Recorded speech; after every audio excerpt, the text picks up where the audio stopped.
Fala pessoal, sejam bem-vindos ao segundo episódio do Outspoken Market Podcast.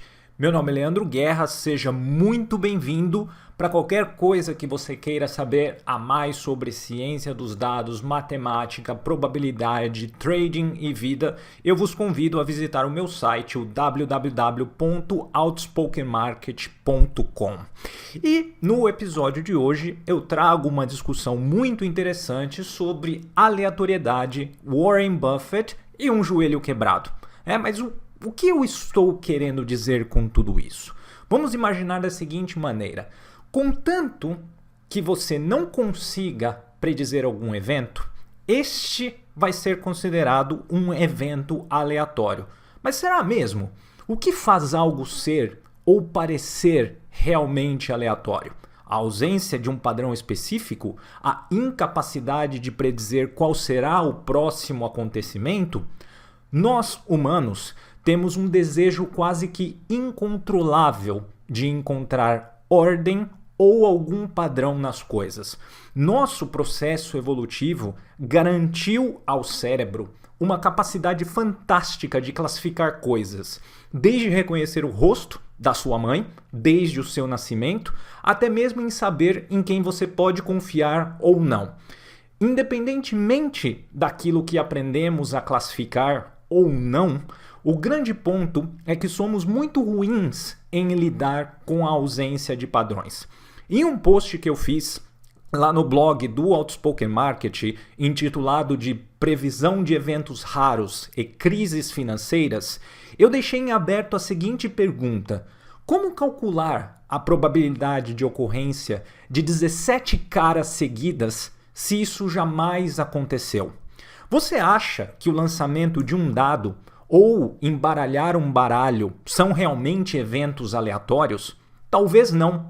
O lançamento de um dado é governado por leis matemáticas específicas, e se soubéssemos exatamente a força de lançamento, a direção do vento, o atrito com o ar, a posição inicial do dado, o ângulo de lançamento, o ponto de atrito com a superfície e todas as demais variáveis envolvidas, seria absolutamente possível prever qual seria o resultado deste lançamento. O mesmo raciocínio pode ser aplicado ao baralho, ao trading e a qualquer outra situação da sua vida.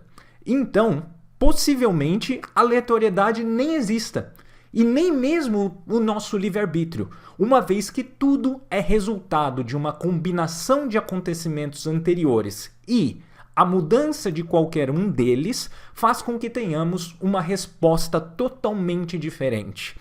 Qualquer alteração nas condições iniciais do lançamento deste dado, do nosso exemplo, influenciará o seu resultado. Você parar para arrumar o seu tênis, amarrar o seu cadarço, pode, por exemplo, impedir que você seja atropelado alguns segundos depois, ou pode também fazer com que o amor da sua vida trombe com você. E esse é o tão famoso e conhecido efeito borboleta. Mas, se as coisas são assim no dia a dia, por que eventualmente elas seriam diferentes no mercado financeiro? Ao olhar o gráfico de um ativo qualquer, a primeira coisa que acontece com a gente, melhor dizendo, é cair na tentação de achar um padrão nos preços. Como o nosso cérebro é uma bela máquina de classificação, podemos encontrar diversos deles já nos primeiros minutos olhando o gráfico.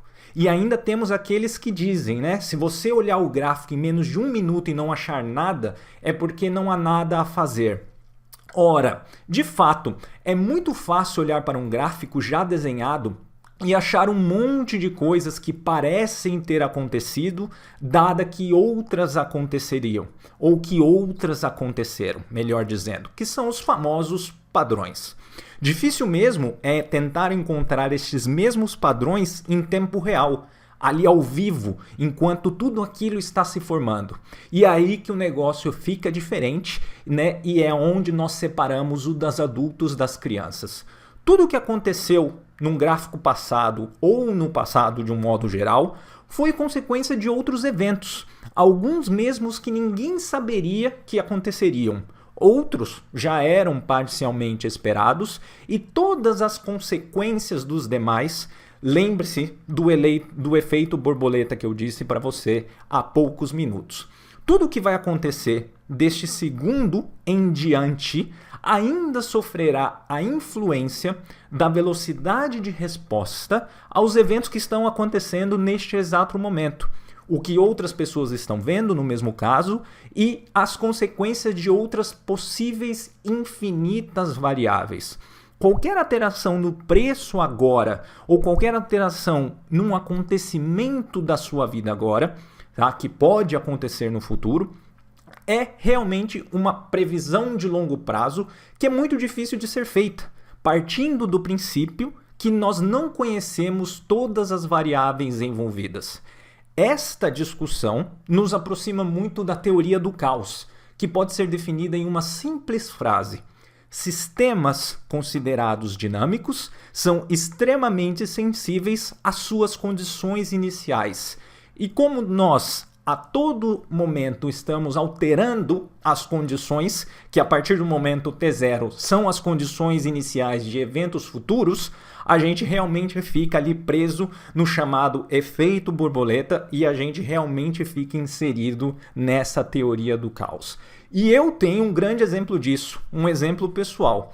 Se a gente olhar o passado, a gente sabe que nós tivemos a grande causa da crise de 2008, que começou com a redução dos juros nos Estados Unidos para perto de zero, pelo então presidente do Fed, o Federal Reserve, que é o Banco Central dos Estados Unidos, chamado Alan Greenspan, que, para conter um efeito em cadeia causado pela crise das bolhas, né, a bolha das empresas.com, que é a bolha das empresas de internet no início dos anos 2000, a crise de 2008 fez com que a oferta de trabalho e os salários nos Estados Unidos reduzissem, o que me fez escolher um outro lugar para fazer o meu intercâmbio, porque naquele ano de 2008 eu estava indo para os Estados Unidos, tinha um lugar definido para fazer o intercâmbio. Essa crise, toda essa mudança fez com que eu mudasse o lugar que eu iria. E este novo lugar era perto de uma região de montanha, onde eu fui esquiar pela primeira vez na minha vida. E ali eu quebrei o joelho. Ou seja, teria eu quebrado o joelho por causa da bolha das empresas.com? Enfim, a aleatoriedade existe ou não existe? Como tudo na vida, depende. Aos olhos da física clássica, não existe. Já aos olhos da física quântica, pode ser que sim.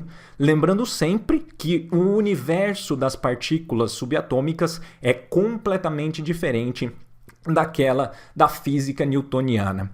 Com toda esta história de aleatoriedade, classificação, relações de causa e efeito, podemos pensar em uma outra história muito interessante, tirada de uma palestra feita por Warren Buffett alguns anos atrás, que começa assim: How I Turned $1 into $1 million in 20 days working 30 seconds a morning. Esta expressão se assemelha com muitos livros, títulos de vídeos e promessas milagrosas que existem por aí. Eu pego ela justamente emprestada de um discurso feito por Warren Buffett em 1984.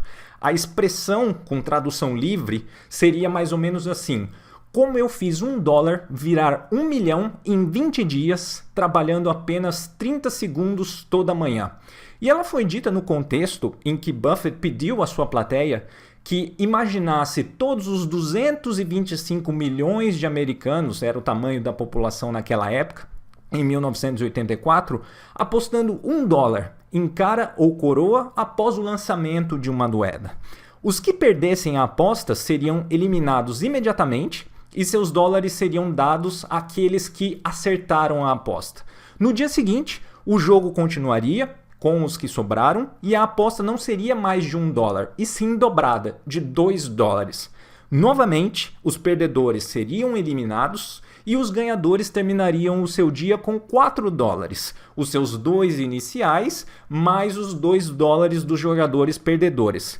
Se o jogo seguisse esse raciocínio por 20 dias, aproximadamente de 215 pessoas daqueles 225 milhões restariam jogando ao 20º dia, e cada uma teria então $1 milhão. Eis que então ele disse a frase do início do post. Segundo ele, provavelmente algum dos vencedores escreveriam livros descrevendo os seus métodos de como ganhar ou de como transformar $1 em 1 milhão em 20 dias, trabalhando 30 segundos toda manhã.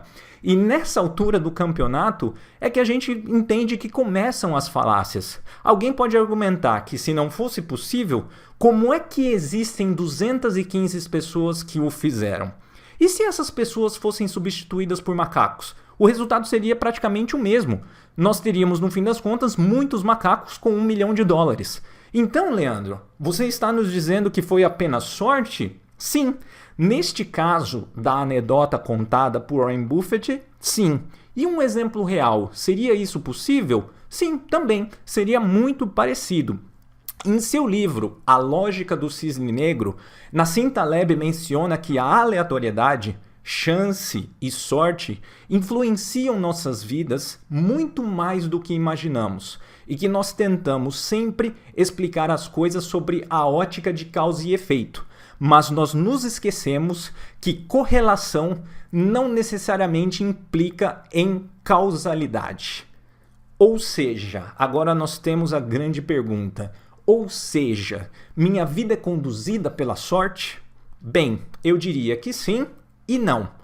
Trabalhar duro, se dedicar, estudar e ser uma pessoa correta, sem dúvida alguma, aumenta suas chances na vida. Assim como ter e saber usar alguma habilidade em particular que você tenha. Mas sempre existirá um componente aleatório em tudo isso. Por que não existem tantos Warren Buffett, Bill Gates ou quaisquer outros exemplos de pessoas super bem-sucedidas em suas áreas? A parte qualquer talento que estas pessoas tenham e que com certeza elas possuem, o contexto da vida deles foi único em uma dezena de gerações. Claro que nem tudo é sorte ou aleatoriedade. Mas as coisas são bem mais aleatórias do que imaginamos. Durante nossas vidas, em algum período, vamos experimentar uma sequência arrasadora de eventos bem-sucedidos. E nós vamos atribuir isso a Deus, a nós mesmos, a alguém, não importa. Isto será apenas um caso fora da curva. Do mesmo modo em que, ao menos alguma vez, podemos enfrentar também uma sequência de situações muito ruins. Então, se nós focarmos apenas na pessoa sortuda, ela vai nos parecer por algum momento que está realmente fazendo algo de excepcional. Provavelmente sim, esse é o ponto, provavelmente sim. O que eu estou querendo dizer é que talvez essa não seja a única razão para o sucesso.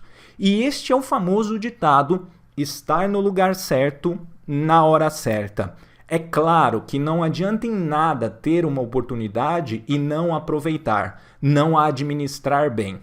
E daí que podemos afirmar, sem dúvidas, que estas pessoas realmente têm algum talento, além de uma pitada de sorte. Isso não é um demérito, de modo nenhum. Isto significa conseguir maximizar a sua sorte. Mas, no fim do dia, é também sobre saber enfrentar uma série de eventos de sorte e, eventualmente, azar. A grande questão de tudo isso é que algumas pessoas se aproveitam destes casos de sucesso e os transformam em verdades absolutas. Ou pior, elas tentam vender fórmulas mágicas para o sucesso. E aqui tem uma coisa que eu sempre digo. Não existe almoço grátis. O meu conselho, fuja destes livros com fórmulas rápidas de como ganhar dinheiro, de como fazer qualquer coisa, ou aqueles livros que contam o segredo de fulano para enriquecer rapidamente. Se inspirar em histórias de sucesso é uma coisa, ser enganado por promessas é outra.